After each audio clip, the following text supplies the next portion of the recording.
Ishte fillimi I viteve të 80 të shekullit të 19, një nga muzikantët më të njohur të kohës edhe pse mjaft I ri, ishte padyshim Palok Kurti. Ato e ftonin edhe për të mësuar pianon fëmijëve dhe të rinjve të familjeve të pasura shkodrane.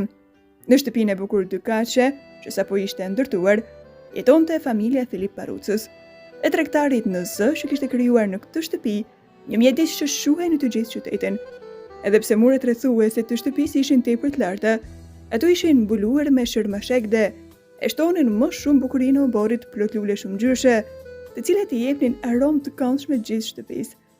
Në këtë mjedis tepër tërheqës, rritej çdo ditë edhe vajza vetme e Filip Parucës. Paloka hynte e dilte në këtë shtëpi si mësuesi pianos.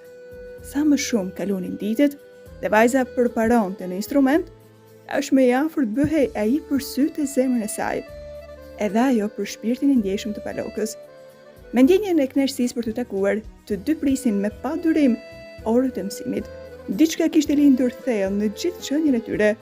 Sa herë Paloka ishte bërë gati t'ia shpashte ndjenjat e veta, por ndruhej. Ato të pranonte vallë familja e saj këtë mësues të thjeshtë, megjithse sytë e vajzës flisnin shumë dhe dukeshin mjaft të sinqertë në vështrimin e tyre. Ai përsëri kishte frikë. Nuk donte të prishte atë gjendje në dukje të qetë, por dëshironte t'i ruante ato ndjenja të pashprehura, nga frika se edhe mund të humbiste për gjithnjë atë vajzë të brishte të dashur.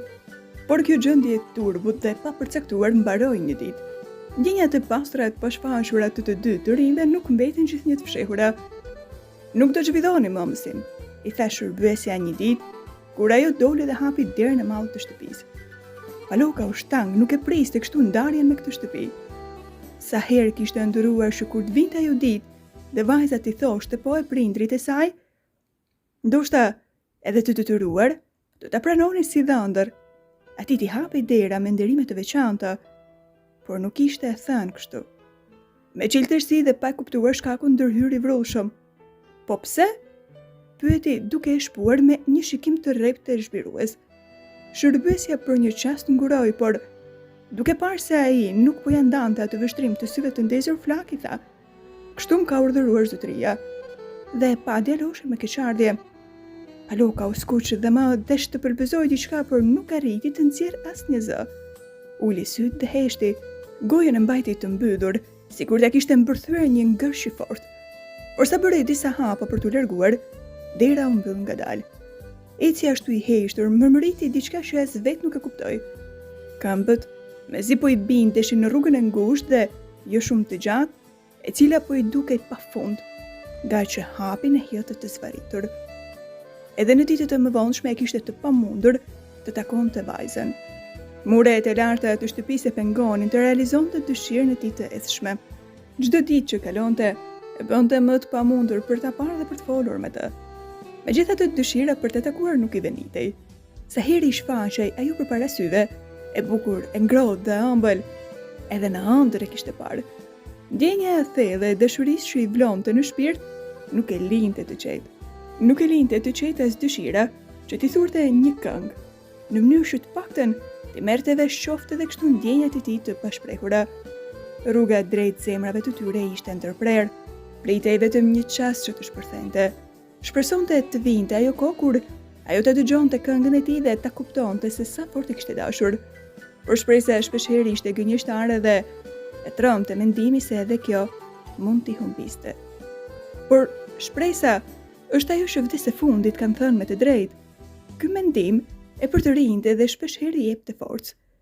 I vendosur për të ndjekur gjerë në fund gjurmën e ndjenjes së tij të pastër, ai jetonte plot me pasionet e atij që dashuron thellë dhe me begimet e ditëve të pranisë së saj në jetën e tij.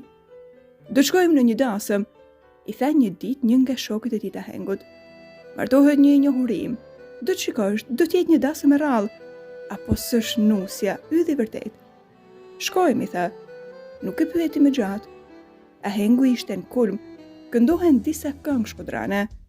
Paloka më shumë dëgjonte se këndonte. Zakonisht nuk merrte pjesë në ahengje dasmash. Pas pak doli nusja e shkujdesur dhe pa ndrojtje.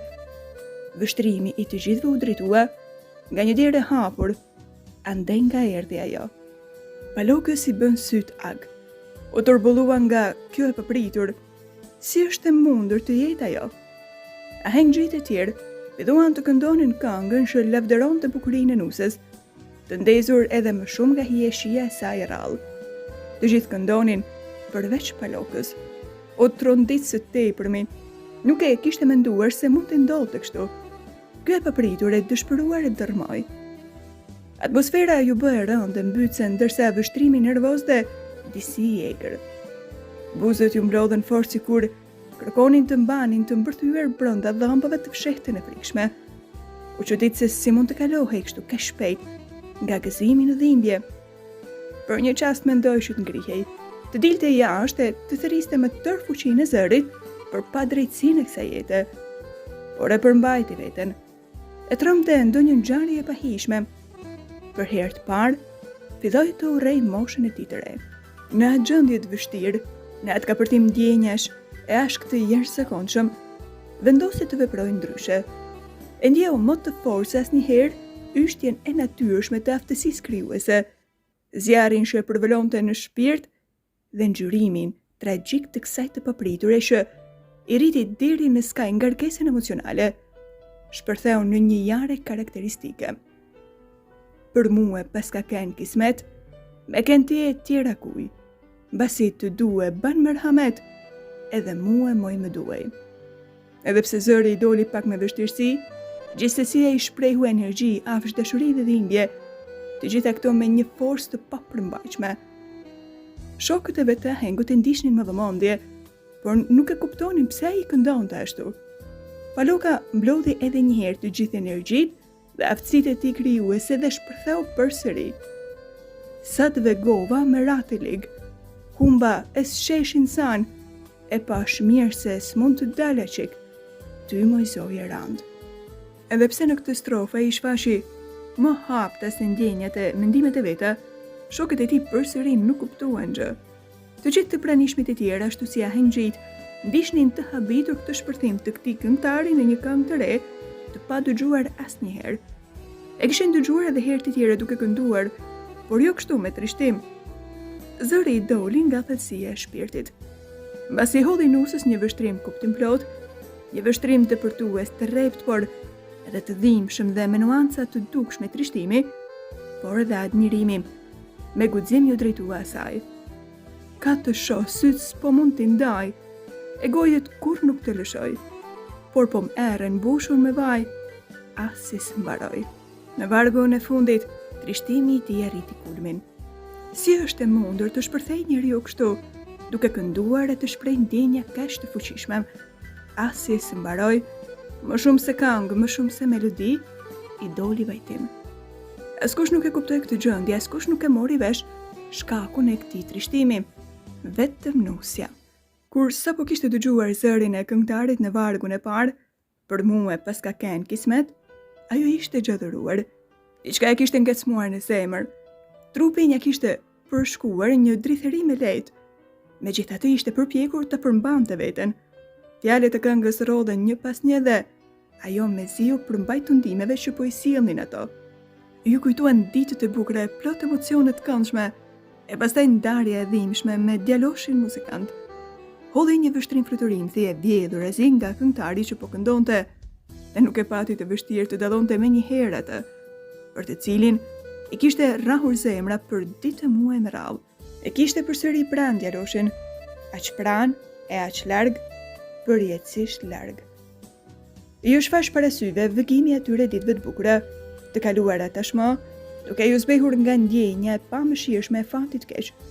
Sytë e saj të bukur prej kohësh ishin marrë një ndryshim tjetër. Në fillim dukej si mos përfillëse, por më vonë, kur kënga filloi të depërtoi thellë në zemrën e saj, sytë filluan t'i ndrisnin me një shkëlqim të ri.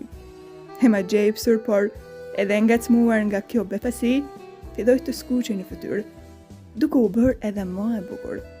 Fjalët e këngës djaloshi që po e këndonte dhe takimi i papritur me të e ndezën flak.